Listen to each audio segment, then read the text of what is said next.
네, 그러면 AJAX에 대해서 제가 발표 준비를 했는데 발표를 시작해 보도록 하겠습니다. 네, 다들 점심 맛있게 드셨나요? 네. 이게 지금 화면 잘 보이시나요? 여기 화면 보시면 여기 노트북이랑 여러 가지 포스트잇들이 붙어 있고, 그리고 막 AJAX, 약간 AJAX를 검색해 보니까 되게 다양한 짤들이 많더라고요. 그래서 아작스 정 뭐 이런 것도 있고, 뭐 음료수도 있고 이런 다양한 짤도 있어서 넣어봤습니다. 그래서 오늘은 이 AJAX라고 하는 이 비동기 방식에 대해서 설명드리도록 하겠습니다. 먼저 시작하기 앞서서 간단한 퀴즈 한번 진행해 볼게요. 자, 다음 중 옳은 발음 및 표기법의 개수를 구해주시면 됩니다. 먼저 단어를 공개해 드릴게요. 아약스, 아작스, 에이작스, 에이젝스, 그리고 에이젝스 영어 2개. 총 6개인데 이 중에 발음 표기 및 표기법이 옳은 것의 개수는 몇 개일까요?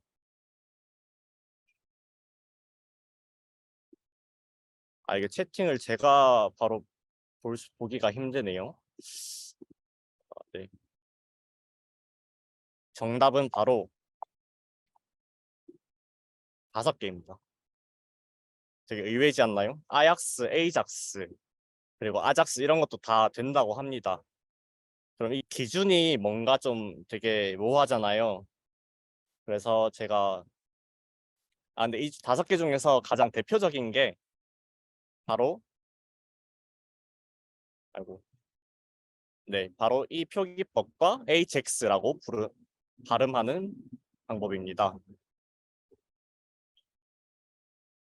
그런데 이 기준을 어떻게 정했냐 하면은 이제 만든 분께 직접 누가 여쭤봤더라고요.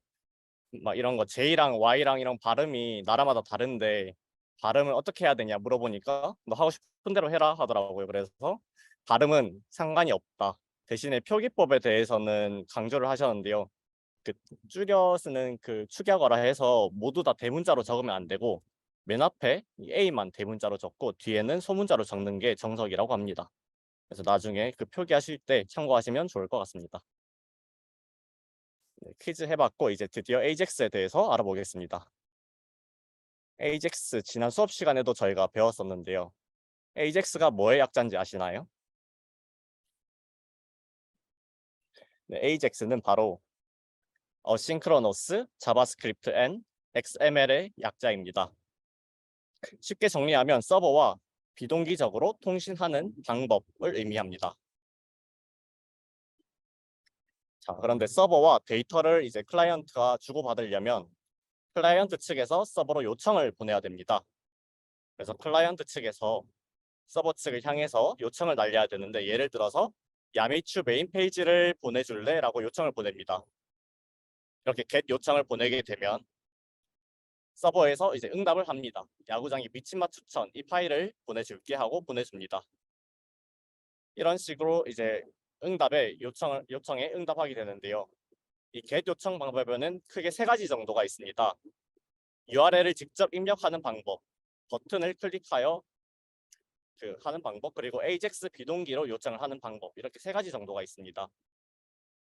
이 AJAX를 쓰면 좋은 게 비동기로 하게 되면은 부드러운 화면 전환이 일어납니다. 왜냐하면 전체 페이지를 새로 고침하지 않고 필요한 부분만 실시간으로 데이터를 불러오기 때문에 사용자 UI 측면에서도 매우 우수하고, 그리고 불필요한 릴로드를 감소하여 데이터의 왔다 갔다 하는 그 데이터의 그 량을 줄일 수 있습니다.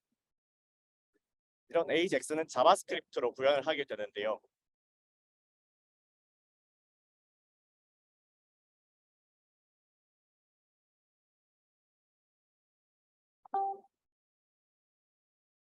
네, 자바스크립트 AJAX를 요청하는 방법 크게 3가지 정도가 있습니다. 옛날에 쓰던 XML 방식, XML HTTP 리퀘스트 방식인데 이걸 줄여서 XHR이라고 합니다. 그리고 fetch와 then을 이용한 방식이 있습니다. 그리고 엑시어스와 jQuery 같은 외부 라이브러리를 활용하는 방법이 있습니다. 먼저 옛날에 쓰던 방식에 대한 코드를 확인해 보겠습니다.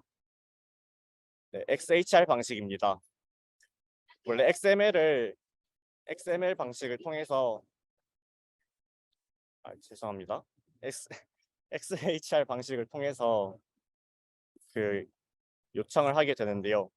요즘은 제이슨을 많이 쓰기 때문에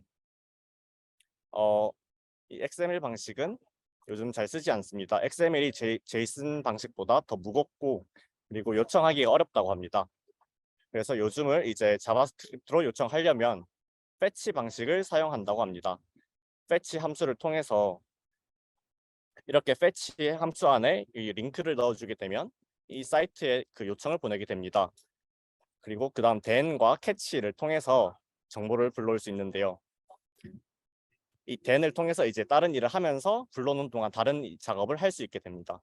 그런데 참고하실 게 이 fetch에는 또 이게 에러 코드가 필터가 안 된다고 합니다. 그래서 이 조건문을 달아줘서 에러를 필터한다고 합니다. 네, 참고하시면 될 것 같고, 그 다음 마지막으로 가장 많이 쓰는 방식인 엑시오스와 jQuery 같은 외부 라이브러리를 활용한 방식입니다. 먼저 CDN을 이제 넣어주고 밑에 이제 코드를 작성하면 되는데요. 네, 코드가 훨씬 간략해졌죠. 옛날 방식보다. 그래서 훨씬 더 편리하기 때문에 보통은 엑시오스를 활용한 방법을 많이 이용한다고 합니다. 자, 그런데 이 AJAX를 하다 보면은 이 CORS 에러라는 이 창을 자주 보게 된다고 합니다. 저도 저번에 그 실습 따라 하다가 이 창을 본 적이 있는데요. 제가 실수로 요청을 네이버에다가 요청을 하니까 이렇게 CORS 에러가 떴었습니다. CORS 에러가 뭐냐? 먼저 CORS는 크로스 오리진 리소스 쉐어링의 약자라고 합니다. 이 오리진, 서로 다른 그 오리진이 서로 리소스를 주고받는 것을 의미하는데요. 이때 보안상의 문제 때문에 그 보안 검증을 하게 되는데 그때 에러가 나게 되면 방금과 같은 오류창이 뜬다고 합니다. 그래서 만약에 네이버에서 구글로 AJAX 요청을 하게 되면 이런 식으로 에러창이 뜬다고 합니다. 그리고 이런 에러를 해결하는 방법에는 다양한 방법이 있다고 하는데요. 그건 이제 검색해 보시면 또 되게 다양한 방법이 많이 있었습니다. 그래서 나중에 참고해 보시면 될 것 같습니다. 자, 그리고 XML과 JSON입니다.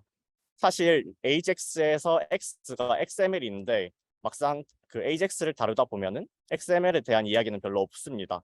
왜냐하면 요즘은 JSON 파일이 XML을 거의 씹어 먹고 있기 때문인데요. 먼저 XML이 뭐냐 하면은 XML은 Extensive Markup Language의 약자로 다목적 마크업 언어라고 합니다. 그림에서 보이듯이 XML은 태그로 구성이 되어 있습니다. 이와 비슷한 것이 JSON이 있습니다. JSON은 사실 저희가 많이 다뤄봐서 익숙하시죠, 구조가. 사실 AJAX에서 마지막 단어가 XML이지만 이 JSON이 너무 편리하기 때문에 XML보다 더 많이 AJAX에서 사용을 하게 됩니다. 이렇게 씹어 먹었습니다. 왜냐하면 자바스크립트랑 파이썬이 이 JSON이 더 편리하게 다룰 수 있기 때문에 더 커졌다고 합니다. 그리고 SPA입니다. 이런 비동기 방식으로 페이지를 구현한 것이 싱글 페이지 어플리케이션, 줄여서 SPA라고 합니다. 이 SPA 방식과 기존의 MPA 방식을 비교해 보도록 하겠습니다. SPA는 이제 싱글 한 페이지에서 비동기 방식으로 필요한 데이터만 불러오는 방식입니다. 그런데 이게 옛날에 그냥 전체를 새로 고침하는 방식보다 단점이 몇 개 있는데요. 이 SEO라고 하는 이 검색 엔진 최적화라고 하는 이 SEO가 별로 좋지 않다고 합니다. 왜냐하면 MPA에서는 구조가 완벽하기 때문에 이 검색을 하기가 쉬운데 SPA에서는 필요한 데이터만 부분적으로 불러오다 보니까 구조가 완벽하지가 않다고 합니다. 그래서 SEO라는 검색 엔진 최적화가 나쁘다고 합니다. 이런 싱글 페이지 어플리케이션의 다양한 기법들이 있는데요. 그 중에서 눈여겨볼 만한 게 이제 PJAX라는 것입니다. 방금 말씀드린 그 SEO 최적화 때문에 검색이 좀 성능이 떨어진다고 하는데 그 부분을 보완할 수 있는 툴입니다. 기술입니다. 그래서 푸시 스테이트 플러스 AJAX 더해서 PJAX라고 부르는 이런 기술이 있다고 합니다. 마지막으로 PWA라는 것에 대해서 알아보겠습니다. PWA는 프로그레시브 웹 앱의 줄임말로 기존의 SPA, 방금 말씀드린 그 SPA 방식의 오프라인 기능까지 더해진 게 PWA라고 할 수 있습니다. 휴대폰 브라우저에서 이렇게 Add to Home Screen, 홈 화면에 추가 버튼을 누르게 되면 이 홈 화면에 어플리케이션처럼 설치를 할 수 있게 됩니다. 오른쪽 사진은 저희가 이제 KDT 그 해커톤 과정에서 저희가 PWA를 구현해 본 적이 있는데요. 이 PWA를 통해서 구현한 모습이 오른쪽에 있습니다. 이런 PWA를 통하면 기존에 마켓에서 설치하던 어플보다 설치하기가 더 편리하고 그리고 검증 과정도 거치지 않기 때문에 더 활용도가 높다고 합니다. 그런데 이제 구글에서는 이 PWA의 중요성을 옛날부터 인지하고 있어서 안드로이드에서는 이미 널리 그 기능을 다 구현할 수 있도록 설정이 되어 있는데 애플에서는 이 앱스토어의 생태계 위협을 느껴서 좀 보수적으로 대응을 했었다고 합니다. 그런데 그런 애플마저 요즘에는 PWA에 대해서 알림 기능도 허용해주고 있다고 합니다. 이런 식으로 PWA의 힘이 점점 더 강력해지는 것을 알 수 있습니다. 그래서 여러분들도 이제 PWA에 관심을 가지고 계속 지켜봐 주시면 좋을 것 같습니다. 네, 최종 프로젝트 모두 파이팅 하시면 좋겠습니다. 감사합니다.